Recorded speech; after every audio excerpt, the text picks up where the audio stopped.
I normally wouldn't consider doing a review of Oshi No Ko.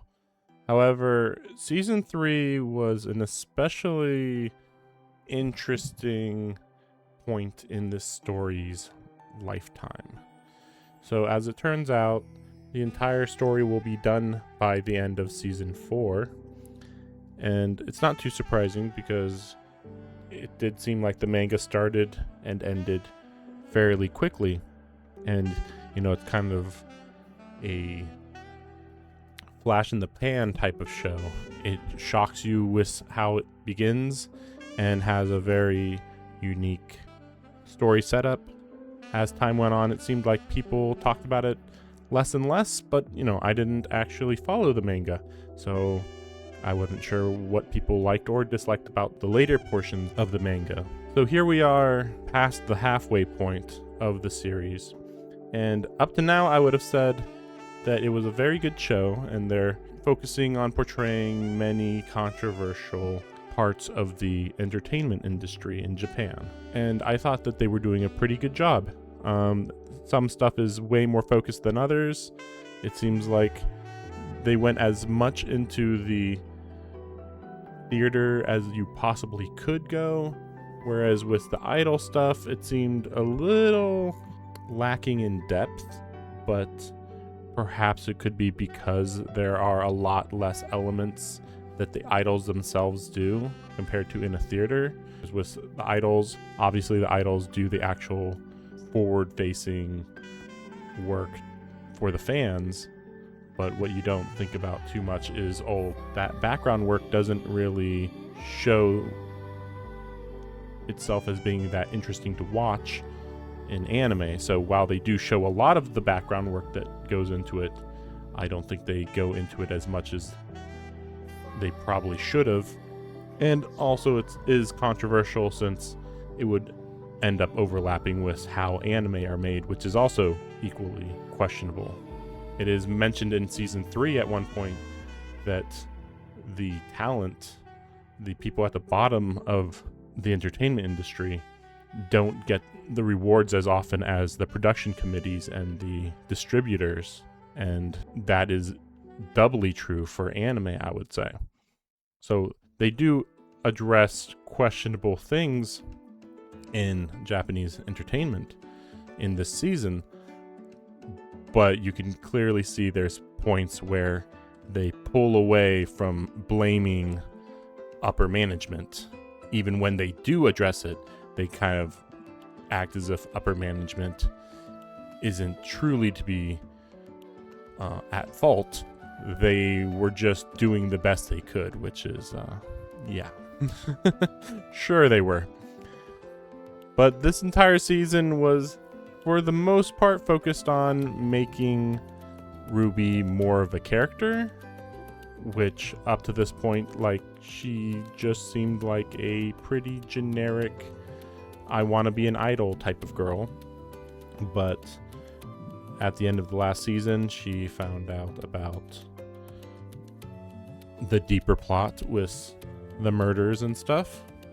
So she wanted to become an active participant in this season, and as the season goes on, it's pretty clear that she cannot be an active participant unless she has people making plans for her and manipulating things behind the scenes for her. It's kind of like she's just portraying as if she is somewhat of a mastermind, but in reality, she has barely any power or experience to pull off these plans that supposedly she is trying to achieve. But it's kind of stupid because we already know that Aqua would be willing to kill Ai's murderer, but it would be very difficult to imagine that Ruby would find out who the killer is, find everything about him, and then actually kill him. That seems unlikely. And by the end of the season, it's hard to say what would have happened, but the author clearly doesn't want to be putting that as a possibility. Even Aqua's being walked back from actually killing the guy because we're going to find out a thing that you can do to the guy that's worse than killing him. Sure. Okay, if you say so. Meanwhile, his serial killings continue. Good job, guys. As the season goes on, we are dealing with game shows and reality TV, and it's pretty much as I would expect from addressing Japanese entertainment industries, with them being based on hierarchy and the younger people knowing that the older people are out of touch with modern times and stuff. So over time, it just seemed like the season was kind of spinning its wheels up until they finish everything with that, with Ruby kind of taking the reins of the story, and then Aqua confronting Ruby about what she's been doing. But then that scene kind of just ends, and Aqua doesn't like what's going on, but Ruby's like, I'm gonna do it, and that's about it. So it's kind of weird where they have very dramatic, climactic conversations, but then you don't see the fallout. You don't see where things went the next day or the next hour. They kind of just like to skip ahead in time when the hard conversations would actually begin. Many characters end up getting sidelined, even that you wouldn't think would get sidelined, and they just jump a few weeks ahead in time, and we're just supposed to assume that everything that we've seen is everything that matters. For instance, also we have everything that happened with Kana and the paparazzi, and that was really, really built up to be a huge deal. And, you know, obviously as a watcher, you probably are somewhat aware of how bad things can get with paparazzi getting the right shot and making rumors swirl. But weirdly, they downplayed the importance of that right after the reveal. They kind of say, well, people don't care as much about gossip as they used to, and actually somehow B. Komachi is actually not as popular as we are led to believe, even though they have 1 million, basically 1 million fans. They really downplay how big a deal it is that Kana got somewhat in trouble. So it's kind of a whirlwind of, this is a big deal. Oh, maybe it's not so big a deal. Oh no, you're going to solve the situation in this way. Well, that's a big deal. And then they just solved the problem and it wasn't a big deal. This kind of happened at least 3 times this season, and it felt very odd, especially when Kana shouldn't have been in the situation in the first place. Like, everything made sense, but Kana has been portrayed as one of the smarter characters in the show, and yet somehow she didn't think that going around with some random guy might be a bit of an issue. Even though up to that point she was like, I know exactly what's about to happen here, but I'm just hoping that things will turn out for the best. And it's like, really? Couldn't you have just met this guy a few hours earlier or the next day? Was it really that big a deal to, hey, we're gonna just go and talk at night? Like, what the fuck? Okay. So anyway, ignoring everything about Kana, because other than that one little incident, Kana has become completely irrelevant, unless you want to just bait the audience about a possible relationship between her and Aqua, which I don't believe in at all. From there, you move on to Aqua announcing that him and Ruby are the children of I. And I suppose while us, the audience, was assuming that this would get revealed in some really climactic and interesting way, I suppose you could argue that Aqua knew that this would happen someday and wanted to reveal it in a way that he would have preferred to reveal it, rather than it just being uncovered unceremoniously in some way. This is done also in the final episode of the season, when everything about the past lives is revealed, which it was revealed in a moment where it was appropriate, but at the same time probably should have been a bit more climactic. than what we got. I think my issue with the show only in this season, not before this, but only in this season, is that the show up to now has been a somewhat high stakes drama. And this season is the first season where it felt like it was falling back on a lot of its tropes from Kaguya-sama, since the author is the same. Except because the show is being portrayed as a serious drama, you don't really think about the fact that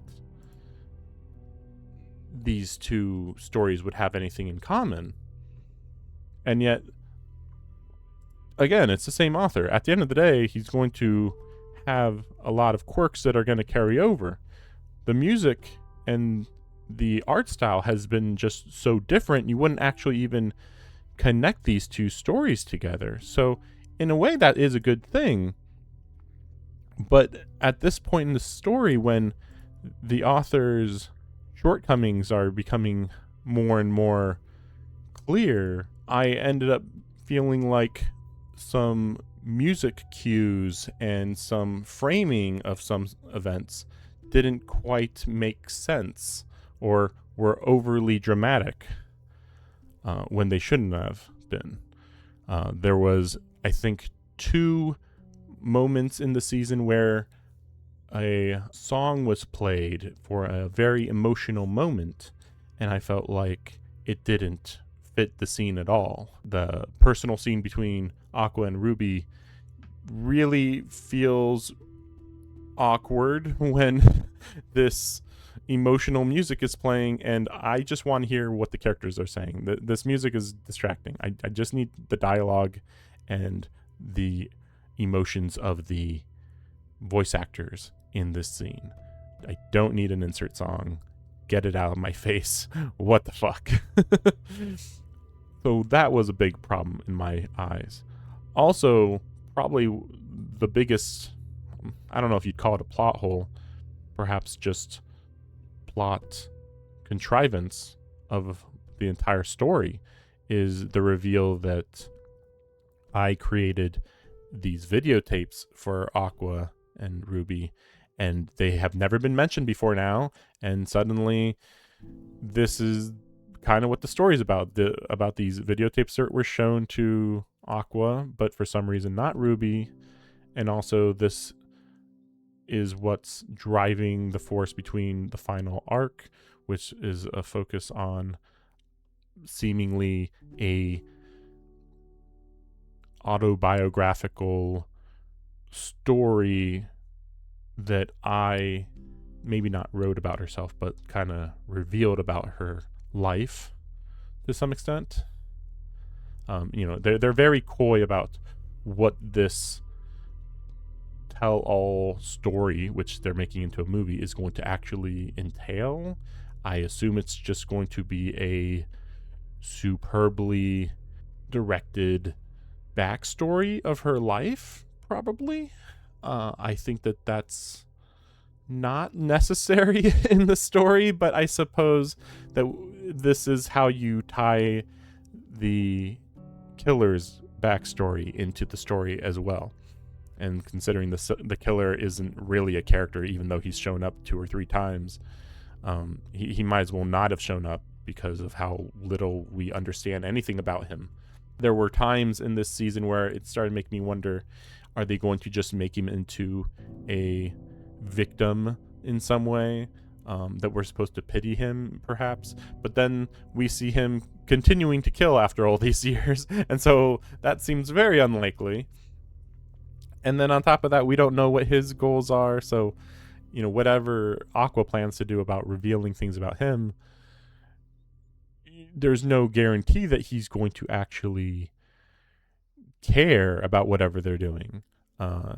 It's not like this is legal action against him, so even if it ruins his professional life, we don't even know how important his professional life is to him based on what we've seen.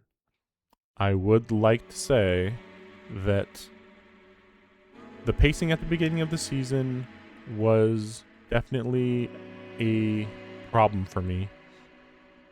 Maybe I just wasn't interested in the behind the scenes interactions with these reality TV shows, and then on top of that, a little bit of a mention of cosplay. It just seemed a little too typical in how generically Japanese it was. It seems like something that could have happened, but in real life it would have been resolved in a much more bland way rather than a dramatic reveal of this old man saying he's so sorry while in cosplay. Seems very unlikely to happen.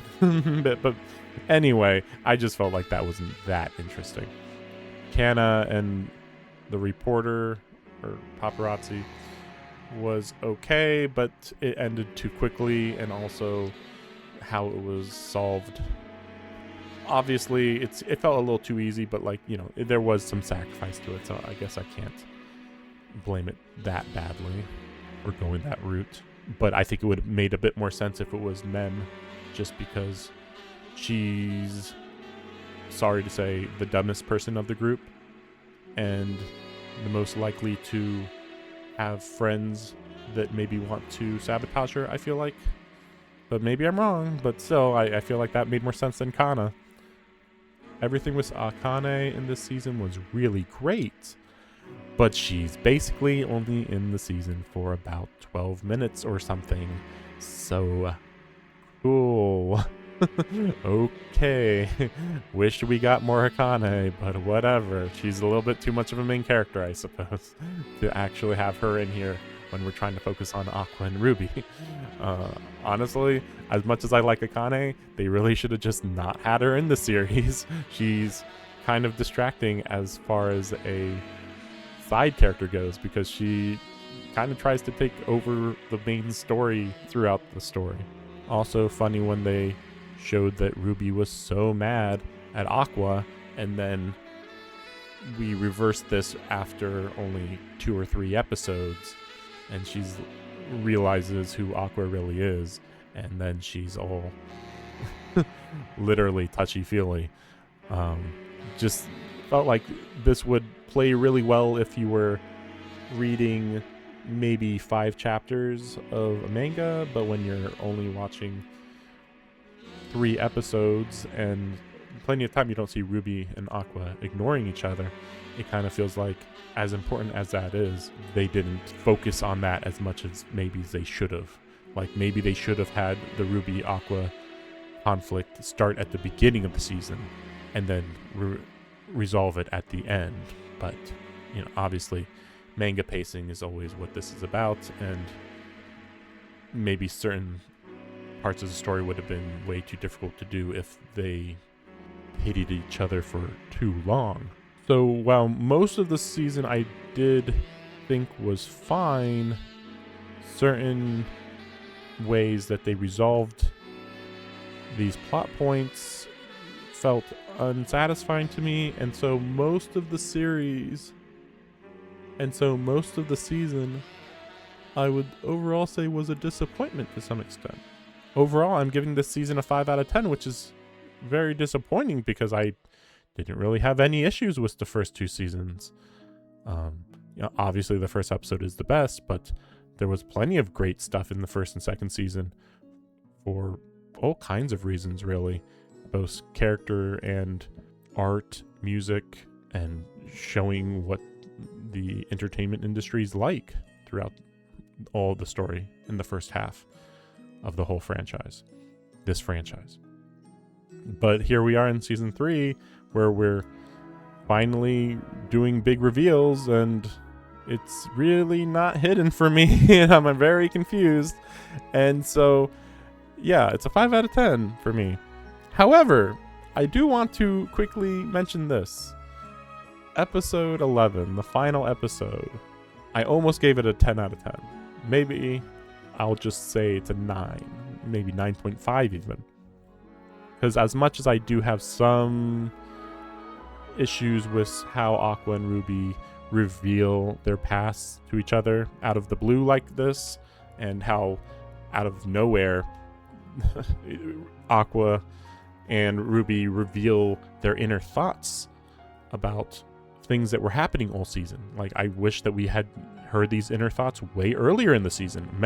Many big reveals were all dedicated to episode 11, when it really should have been spread out through the season, or even in previous seasons.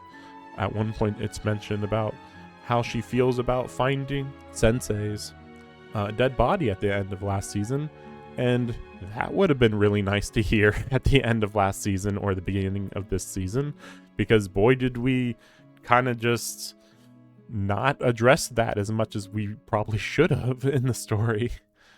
You can obviously assume that there was internal trauma, but like, unless you're revealing it to the audience, you just have to guess about what's going on there.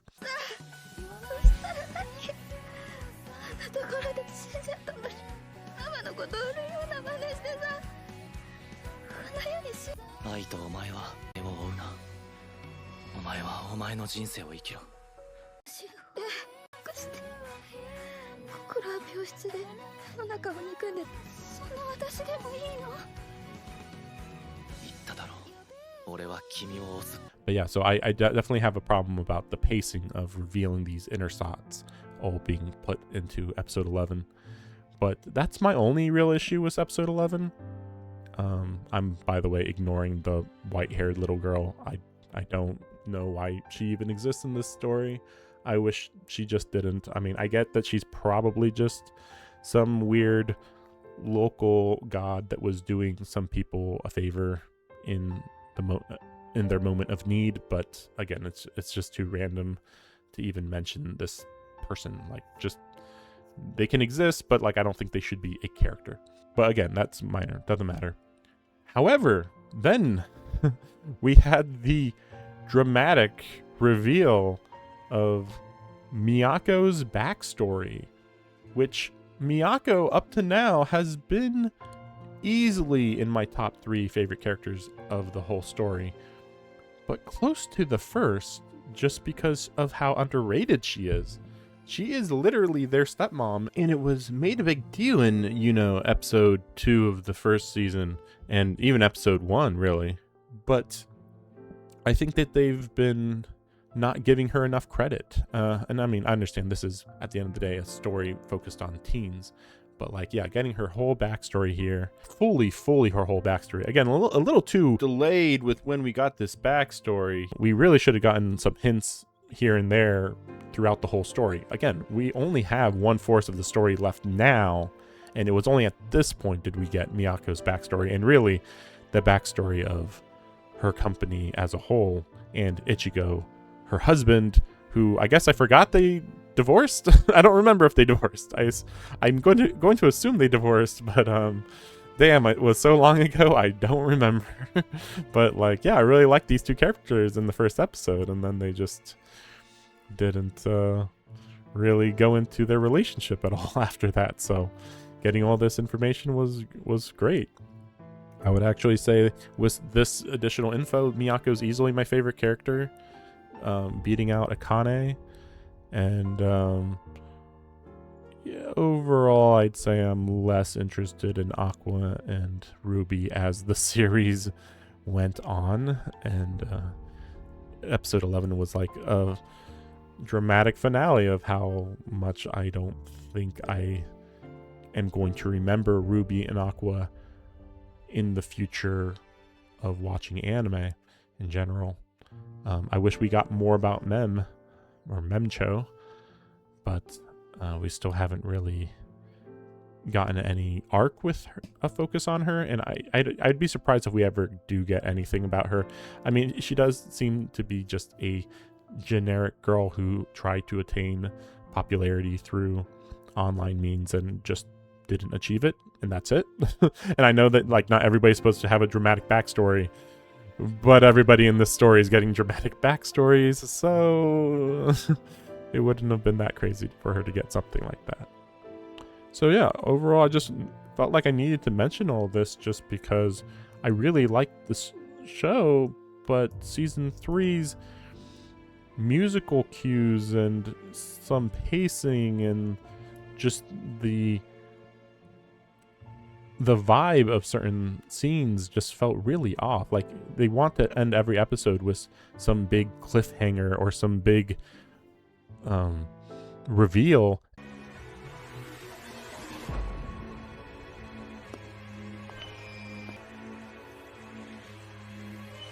Ai no ninshin touji, 15歳の中学生だった。ルビーにとって嘘とはどういうもの？